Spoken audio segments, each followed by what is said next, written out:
तो चलिए बच्चों, आज की वीडियो के अंदर हम बात करने वाले हैं एडवांस अकाउंटिंग के पेपर की। जी हाँ, एडवांस अकाउंटिंग के पेपर के अंदर बच्चे कैसे इतने अच्छे नंबर लेके आ पाते हैं, 80-90 नंबर। हम सोचते तो हैं सर, बट हमारे आ नहीं पाते हैं। ऐसा वो क्या बच्चे करते हैं अलग, ऑल इंडिया रैंक वाले, या फिर जो बच्चा एडवांस अकाउंटिंग के पेपर में 80-90 नंबर लेके आ रहा है, वो ऐसा क्या अलग करता है जो हम नहीं करते हैं। तो आज हम डिस्कस करने वाले हैं अपनी सारी गलतियों को, या हम ऐसी चीज़ों को जिसकी वजह से हमारे नंबर कटते हैं, या फिर वो ऑल इंडिया रैंकर वाले ऐसा क्या अलग करते हैं। तो इसीलिए आज हम डिस्कस करने वाले हैं ऑल इंडिया रैंक 1 जिन्होंने मई 2024 में स्कोर किया था, उनकी सर्टिफाइड कॉपी एडवांस अकाउंटिंग की। तो चलिए स्टार्ट करते हैं, और जो भी ये गलतियां हम देखेंगे उन बच्चों की, तो हम ट्राई करेंगे कि हमारे पेपर के अंदर ना हो।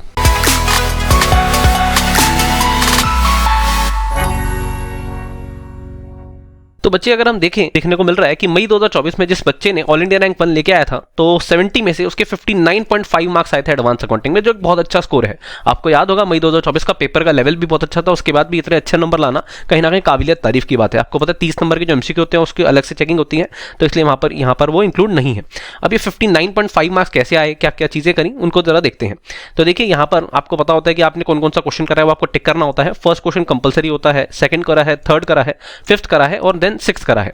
अब आपको याद होगा कि हम आपको हमेशा कहते हैं कि ना, स्टार्टिंग के 15 मिनट जो आपको रीडिंग टाइम मिलता है ना, उसके अंदर ये देख लीजिए कि आपको कौन से क्वेश्चन सबसे अच्छे से आते हैं, और उन क्वेश्चन को सबसे पहले अटेम्प्ट करिए। तो यहाँ पर भी आपको देखने को मिल रहा है कि सबसे पहले बच्चे ने कौन सा क्वेश्चन अटेम्प्ट करा है, क्वेश्चन नंबर 3। तो यानी कि आपको ऐसा नहीं है कि सीक्वेंस वाइज ही अपने पेपर को अटेम्प्ट करना होता है, आपको जो क्वेश्चन सबसे अच्छे तरीके से आता है सबसे पहले उसे करना होता है। बट हाँ, याद रखिएगा, फॉर एग्जाम्पल आप क्वेश्चन नंबर 2 कर रहे हैं या क्वेश्चन नंबर 3 कर रहे हैं, तो सेकंड के जितने भी पार्ट हैं, फॉर एग्जाम्पल 3 पार्ट है तो ए बी सी, ये तीनों एक साथ होंगे। फॉर एग्जाम्पल आपको 2 पार्ट आ रहे हैं तो 2 पार्ट करिए, तीसरे पार्ट के लिए जगह छोड़ दीजिए। बट ऐसा नहीं होगा कि ए और बी आपने एक जगह कर दिया और सी आप बाद में कर रहे हैं, तो उसके नंबर नहीं मिलेंगे। तो इसलिए कहा जाता है कि आप जो भी क्वेश्चन कर रहे हैं उसके सारे पार्ट एक जगह होने चाहिए, बाकी हाँ कर कोई भी क्वेश्चन सकते हैं। जैसे इस बच्चे ने कौन सा सबसे पहले क्वेश्चन करा है, क्वेश्चन नंबर 3 करा है, क्वेश्चन नंबर 3। और उसके बाद हम आपको बोलते हैं कि जो आपका क्वेश्चन नंबर होता है ना, वो आपको मिडल ऑफ द पेपर लिखना होता है, ठीक है ना। साइड में लिखो या ना लिखो कोई फर्क नहीं पड़ता, बट मिडल लिखना होता है कि जैसे क्वेश्चन नंबर 3 का ए पार्ट में अटेम्प्ट कर रहा हूं। अब अगर इस क्वेश्चन नंबर 3 के ए पार्ट को देखें तो AS7 कंस्ट्रक्शन कॉन्ट्रैक्ट का मेरे को एक क्वेश्चन दिख रहा है, और AS7 कंस्ट्रक्शन कॉन्ट्रैक्ट का क्वेश्चन दिख रहा है, तो देखो वर्किंग नोट कितने प्रॉपर है, ठीक है जी। और आपको देखो, हम हमेशा कहते हैं कि स्टेप वाइज मार्किंग होती है, तो देखो यहाँ पर बताया गया कि स्टेप फर्स्ट के अंदर बच्चे को यहाँ पर 1 नंबर मिला है कि उसने ये परसेंटेज कंप्लीशन यहाँ पर निकाल ली है। उसके बाद अगर मैं देखूँ आगे, तो यहाँ पर calculation of profit for each year, तो देखो वर्किंग नोट कितने प्रॉपर है, एक एक चीज़ का ध्यान रखा गया है। राइटिंग एकदम साफ है, आपको बार बार बोला जाता है कि आपको कटिंग ओवर राइटिंग नहीं करनी है, तो ये देखो ओवर राइटिंग भी यहाँ पर नहीं देखने को मिल रही है। उसके बाद ये पूरी की पूरी टेबल ठीक थी, तो यहाँ पर स्टेप 2 के अंदर यहाँ पर आप देखेंगे तो 6 नंबर है, और यहाँ पर ये 7 मार्क्स है, तो टोटल यहाँ पर 7 मार्क्स हो गए यहाँ तक। और आपने देखा कि पूरा का पूरा स्टेप वाइज मार्किंग है, हर एक चीज़ के नंबर होते हैं, ठीक है जी। तो यहाँ पर 3rd के पार्ट में पूरे के पूरे देखो 7 के 7 मार्क्स हैं। 3rd का बी पार्ट देखिए अगर हम, तो यहाँ पर है cash flow from operating activity का क्वेश्चन था, मतलब कैश फ्लो स्टेटमेंट का क्वेश्चन था। तो यहाँ पर भी देखिए हमें, तो पूरा का पूरा आपका प्रॉपर फॉर्मेट के साथ आपको एक एक चीज़ें हैं, अमाउंट के साथ रुपीज़ का साइन लगाया हुआ है, सारी की सारे फॉर्मेट फॉलो हो रहे हैं। कोई भी देखो शॉर्ट फॉर्म मेरे को नहीं दिख रही है, तो हम हमेशा कहते हैं शॉर्ट फॉर्म यूज़ नहीं करनी है। तो आपको देखो यहाँ पर देखने को मिल रहा है कि शॉर्ट फॉर्म यूज़ नहीं कर रखी है किसी बच्चे ने, इस बच्चे ने। इसके अलावा प्रॉपर जो राइटिंग है बहुत साफ तरीके से लिखी हुई है, ताकि एग्जामिनर को एक एक चीज़ समझ आ रही है। इसके बाद हम आगे बढ़ें, तो ये 3rd का बी पार्ट है, देखो यहाँ पर एक गलती हुई, ठीक है जी। उसके बाद आगे की चीज़ें ठीक हैं, तो स्टेप वाइज मार्किंग हो रही है। तो यहाँ पर ये 5.5 मार्क्स हैं। उसके अलावा वर्किंग नोट के देखो मार्क्स होते हैं, तो वर्किंग नोट अगर बनाओगे तो उसके मार्क्स होते हैं, और वो बहुत ज़्यादा जरूरी है। तो देखो 5.5 नंबर क्वेश्चन के थे, यहाँ पर एक छोटा सा वर्किंग नोट था जिसका 1 नंबर था, अगर ये नहीं बनाते नंबर कट जाता। तो पहले देखो, पहले 7 मार्क्स आए और यहाँ पर 6.5, तो पूरे के पूरे 3rd जो क्वेश्चन था उसके अंदर 13.5 मार्क्स हैं। और आपको पता है जो एक क्वेश्चन होता है हमारा, वो 14 मार्क्स का होता है, ठीक है जी। तो 14 मार्क्स में से 13.5 मार्क्स है यहाँ पर क्वेश्चन नंबर 3rd में। फिर देखो बच्चे ने करा है क्वेश्चन नंबर 2। अब देखो यहाँ पर उसने देखा कि यार क्वेश्चन नंबर 2 जो है मैंने ए पार्ट लिख दिया, बट एक्चुअल में क्वेश्चन 2 सिर्फ एक ही है, मतलब पूरा का पूरा एक 14 मार्क्स का है। तो उसने यहाँ पर कुचड़ मुचड़ नहीं करी, सिर्फ एक सिंपल ऐसे कट मार दिया। आप ऐसे ही कट मारे, ऐसा ना करें यूं जो आप करने लगते हैं ना, ये नहीं करना है आपको। सिर्फ सिंपल कट गया यूं करो, जैसा एक कटिंग मार दो, बस खत्म। इसके बाद देखो ये हमारे को क्वेश्चन दिख रहा है, अगर हम देखें तो ये मेरे को दिख रहा है अपना किसका, इंटरनल रिकंस्ट्रक्शन का। तो इंटरनल रिकंस्ट्रक्शन का क्वेश्चन है, देखो proper debit credit ledger folio का कॉलम, इसके अलावा डेट पर्टिकुलर्स, एक एक फॉर्मेट बहुत कितना प्यारा प्रॉपर तरीके से बनाया गया है। जरा एंट्री है विद नरेशन है। आप कई बार क्या करते हो, इतनी खुचड़ मुचड़ में एंट्री कर देते हो, नरेशन लिखते नहीं हो। तो नरेशन कितनी साफ तरीके से लिखी हुई है, जरा एंट्री कितनी साफ तरीके से लिखी हुई है, ठीक है जी। यहाँ पर देखो गड़बड़ हुई, तो ये नहीं कि यहाँ पर खुचड़ मुचड़ करिए, सिर्फ एक लाइन डाली कि गलती हो गई है, कोई दिक्कत नहीं है। कटिंग राइटिंग में कोई दिक्कत नहीं है, ओवर राइटिंग में गड़बड़ होती है। ओवर राइटिंग बिल्कुल नहीं करनी है आपको। देखो वैसे यहाँ पर बच्चे ने ओवर राइटिंग करी हुई है, बट अभी तक इतना अच्छा पेपर का रखा था तो यहाँ पर एग्जामिनर ने कोई नंबर नहीं काटा, वरना इसके भी नंबर काट दिए जाते हैं। ठीक है ना, कटिंग का एक प्रोसीजर है, उसको ढंग से करेंगे तो कोई दिक्कत नहीं आएगी। नरेशन देखो प्रॉपर है, जन एंट्री कर रहे हो, नरेशन प्रॉपर करनी है, फॉर्मेट प्रॉपर फॉलो करनी है, तभी नंबर मिल रहे हैं इस बच्चे को। देख रहे हो आप? हाँ जी सर। इसके बाद अगर मैं आगे देखूँ तो यहाँ पर पूरे के पूरे जो सारी जन एंट्री थी वो सारी ठीक थी, तो यहाँ पर स्टेप वाइज मार्किंग के हिसाब से 8.5 नंबर आपको पूरे जन एंट्री के मिले हैं। फिर उसके बाद आया कैपिटल रिडक्शन, यानी कि आपका इंटरनल रिस्ट्रक्शन अकाउंट या कैपिटल रिडक्शन अकाउंट। तो यहाँ पर देखो डेबिट क्रेडिट, आपको हम हमेशा बोलते हैं कि हर लेजर के अंदर डेबिट क्रेडिट लिखना जरूरी होता है। पर्टिकुलर अमाउंट, आप कई बार पर्टिकुलर अमाउंट नहीं लिखते हो तो वो उस चीज़ के मार्क्स होते हैं। अब देखो कितना अच्छा लग रहा है पेपर चेक करने वाले को भी, और आपको समझने में भी कितना अच्छा लग रहा है। तो ये देखो 8.5 नंबर यहाँ मिले, 3 नंबर यहाँ मिले, कोई दिक्कत बिना किसी परेशानी के। इसके बाद देखो यहाँ पर 2.5 नंबर का बैंक अकाउंट था, वो भी देखो यहाँ पर भी डेबिट क्रेडिट लिखना नहीं बोल रहा है। तो प्रेजेंटेशन के मार्क्स होते हैं, छोटी छोटी चीज़ों के मार्क्स होते हैं, ओवर राइटिंग नहीं करनी है, शॉर्ट फॉर्म लाउड नहीं होती है, और उसके हिसाब से बिल्कुल चीज़ें फॉर्मेट और फॉलो हो रही हैं। उसके बाद वर्किंग नोट में यहाँ पर एक गड़बड़ हो गई है बच्चे से। ठीक है जी, यहाँ पर कुछ गड़बड़ है जिसकी वजह से यहाँ पर इसे नंबर नहीं मिले हैं। उसके अलावा no interest treatment because interest paid on 31 March, तो ये बिल्कुल ठीक था, यहाँ पर गड़बड़ थी, बट यहाँ पर 2.5 नंबर के हिसाब से 14 नंबर मिल गए हैं। तो वर्किंग नोट में कैलकुलेशन गलत है कुछ, बट तब भी सारी चीज़ें सही हैं, तो इस वजह से उसके नंबर नहीं घटे हैं। इसके बाद बात आए देखो क्वेश्चन नंबर 5 की। तो अब देखो बच्चा किस सीक्वेंस में कर रहा है, जिस सीक्वेंस में उसे क्वेश्चन आ रहा था। ऐसा नहीं करा कि उसने मैं सीक्वेंस वाइज ही करूंगा, अभी क्वेश्चन फर्स्ट नहीं करा, सीधा थर्ड करा, थर्ड के बाद उसके सेकंड करना चाहिए, और उसके बाद क्वेश्चन नंबर 5 है।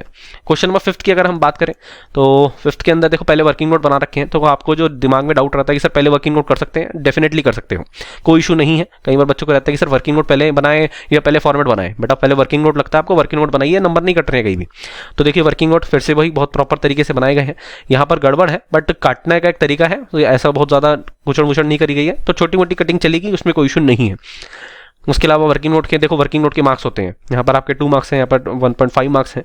तो वर्किंग नोट बहुत प्रॉपर बनाने इसलिए आपको कहा जाता है। माइनॉरिटी इंटरेस्ट देखो यहाँ पर अच्छे से निकाला गया है, कॉस्ट ऑफ कंट्रोल, ये कंसोलिडेशन का क्वेश्चन हमें दिख रहा है।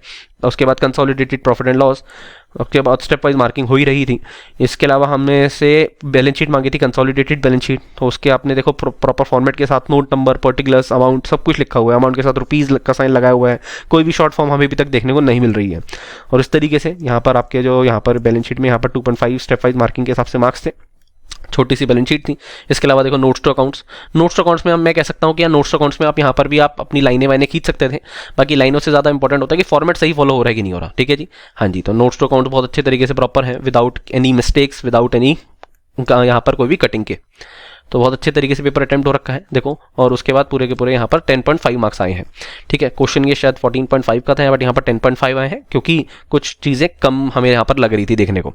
इसके बाद अगर हम देखें आगे, इसके बाद अगर हम आगे देख रहे हैं तो देखो क्वेश्चन नंबर 6 का ए पार्ट, 6 का ए पार्ट जो है, हाँ जी, क्वेश्चन नंबर 6 का ए पार्ट, यहाँ पर सबसे पहले देखो वही weighted average number of shares निकाल रखे हैं, और यहाँ पर इसके बाद profit available for equity share holder, basically AS20 का क्वेश्चन लग रहा है, बेसिक EPS निकाला हुआ है बच्चे ने। देखो आपको लगता है कि मैं डायरेक्ट ना सीधा प्रॉफिट अवेलेबल अपॉन में weighted average number of share लिख दूंगा, एग्जामिनर नंबर दे देगा, बट इस बच्चे ने क्या करा, फॉर्मूला भी लिखा है। आपको हम हमेशा कहते हैं फॉर्मूलाज लिखना होते हैं, अगर आप कोई भी फॉर्मूला लगा रहे हैं तो उस फॉर्मूले को अच्छे से लिखिए पहले वहाँ पर, विदाउट उसके कोई काम नहीं बनने वाला है।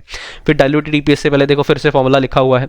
ठीक है जी, पूरा का पूरा earning available for equity share holder plus में effect on potential equity shares, weighted average number of equity shares plus में पोटेंशियल इक्विटी शेयर। तो फॉर्मूले की बहुत ज़्यादा वेटेज होती है, मार्क्स होते हैं उसके। तो उसके बाद देखो पूरे के पूरे नंबर मिल रहे हैं बिना किसी दिक्कत परेशानी के। तो फॉर्मेट, उसके अलावा प्रेजेंटेशन, फॉर्मूलाज, ये वही जो चीज़ें हम कहते हैं वही आपको देखने को मिल रही हैं। बट आपको ये सर्टिफाइड कॉपी दिखाने का रीज़न क्या है कि भाई जो हम कहते हैं अगर वो बच्चा करता है तो नंबर आते हैं और वो आपको फॉलो करना पड़ेगा।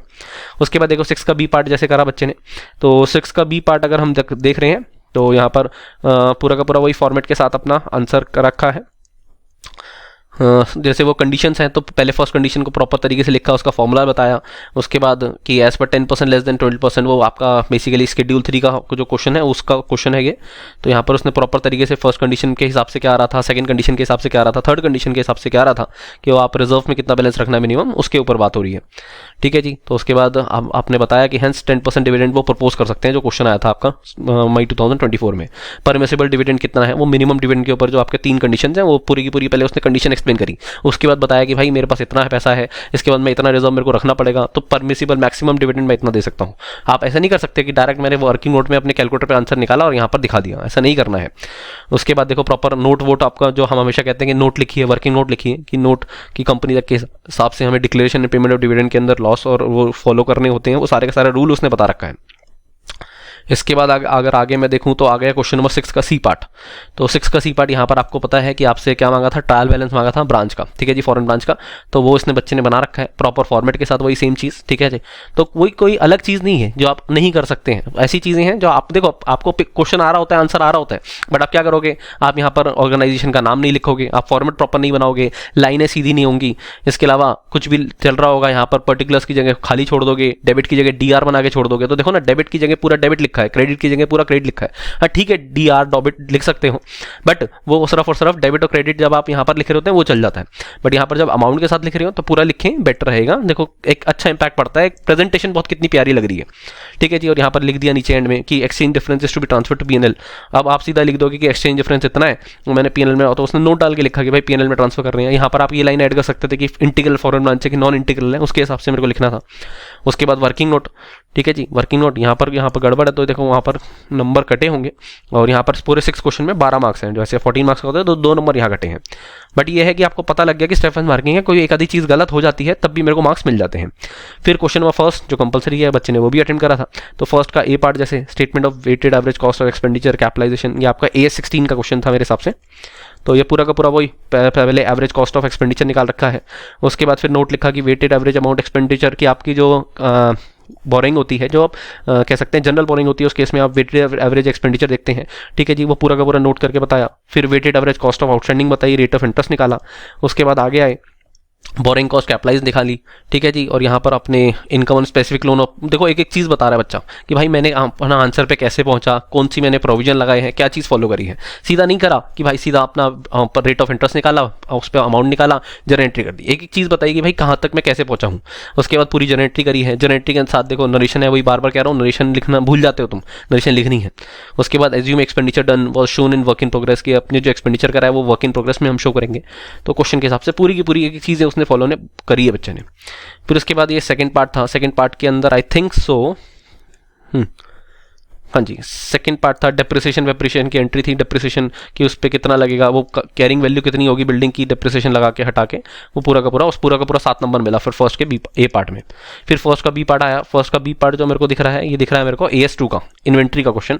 और इन्वेंट्री के क्वेश्चन के अंदर देखो वो जो बाय प्रोडक्ट का क्वेश्चन आया था, तो देखो अब आपके लिए भी वो क्वेश्चन नया था, याद होगा आपको, मई 2024 के अंदर, और इस बच्चे के लिए भी नया था। तो इसने ऐसा नहीं करा कि सबसे पहले मैं क्वेश्चन फर्स्ट ही करूंगा, सबसे एंड में करा इस बच्चे ने, ठीक है जी, कि इसके लिए भी वो क्वेश्चन हर एक के लिए नया था। तो जो क्वेश्चन नया लग रहा है, डिफिकल्ट लग रहा है, आपको लग रहा है यूनिक है, पहली बार देख रहा हूँ, उसको एंड में करिए, कोई दिक्कत नहीं है। तो इसने भी सबसे एंड में देखा वाला क्वेश्चन। तो यहाँ पर उसने बाय प्रोडक्ट अपना पूरा फॉर्मूला के साथ एक एक चीज़ एक्सप्लेन करता जा रहा है बच्चा, ठीक है। यहाँ पर फिगर गलत भी आई तब भी देखो, यहाँ फिर बाकी आपके स्टेप वाइज मार्किंग, तो 1.5 नंबर यहाँ पर मिल गया है। फिर selling price polyester, selling price nylon, इसके हिसाब से, और यहाँ फॉर्मूले के हिसाब से कर रहा था, तो देखो यहाँ पर भी मार्क्स मिले हैं। ऐसा नहीं है कि पूरे नंबर कट गए हैं, यहाँ पर भी एक फिगर गलती हुई है, बट ऐसा नहीं है कि पूरी की पूरी फिगर गलत हो गई है। फिर देखो यहाँ पर गड़बड़ है, बट तब भी यहाँ पर देखेंगे हम, तो 2.5 नंबर मिला है हमारे फर्स्ट के बी पार्ट में, ठीक है जी। 7 मार्क्स का क्वेश्चन था आई थिंक, मेरे को याद नहीं है फर्स्ट का बी पार्ट कितने मार्क्स का था, बट यहाँ पर तब भी 2.5 नंबर मिल गया है। अब बच्चा कहता है कि नहीं मेरे को आता नहीं है, मैं छोड़ देता हूँ, तो ये 2.5 नंबर उसके में होते कि नहीं होते। तो एक नंबर की वैल्यू होती है। आपको जो क्वेश्चन नहीं आ रहा है उसे एंड में अटेम्प्ट करिए, बट अटेम्प्ट करिए, सही से अटेम्प्ट करने की कोशिश करिए जितना हो सकता है, कुछ ना कुछ तो मार्क्स मिलेंगे ही, ठीक है जी। तो फर्स्ट के अंदर इसके 9.5 मार्क्स आ गए जैसे कि। और उसके बाद यहाँ पर आगे इसके पेज खाली है, और यहाँ तक हमने देखा कि पूरा का पूरा पेपर इस बच्चे ने किन किन चीज़ों का ध्यान रखा, जो हम हमेशा आपको कहते हैं कि भाई आपको जो क्वेश्चन सबसे पहले आता है उसको पहले करिए। इसके अलावा स्टेप वाइज मार्किंग होती है, तो आप घबराइए मत। इसके अलावा जितनी आप हो सके ओवर राइटिंग अवॉइड करिए, जितनी ज़्यादा ओवर राइटिंग करिए ही मत, बिल्कुल शॉर्ट फॉर्म का यूज़ बिल्कुल ना करिए, फॉर्मेट प्रॉपर बनाइए, जनरेटरी कर रहे हैं तो नरेशन प्रॉपर लिखिए। यही छोटी मोटी चीज़ें हैं जिसकी वजह से कहीं ना कहीं यही बच्चा अगर ये इन सब चीज़ों को फॉलो नहीं करता तो ये नंबर शायद 40-45 होते हैं, और इस चीज़ों को फॉलो करने के बाद ये नंबर 60 के लगभग आ गए हैं। तो उम्मीद करूँगा आपको ये चीज़ें पसंद आई हैं। और इसके अलावा एडवांस अकाउंटिंग का प्यारे बच्चों आपके लिए खुशखबरी कि एडवांस अकाउंटिंग हम सेशन लेके आ रहे हैं 19 अप्रैल को, जहाँ पर हम मोस्ट एक्सपेक्टेड क्वेश्चन करने वाले हैं जो मई 2025 में हम देखने को मिल सकते हैं। तो आप भी हमारे साथ जुड़ सकते हैं 19 अप्रैल को सुबह 9 बजे, ठीक है। वहाँ पर मोस्ट एक्सपेक्टेड क्वेश्चन करेंगे, और ऐसी गड़बड़ जो आप करते हैं वो आप ना करें, तो ये सारी बातें हम डिस्कस करेंगे। तो मिलते हैं नेक्स्ट वीडियो के अंदर, नेक्स्ट लेक्चर के अंदर। तब तक के लिए good bye, all the best, जय श्री श्याम, थैंक यू।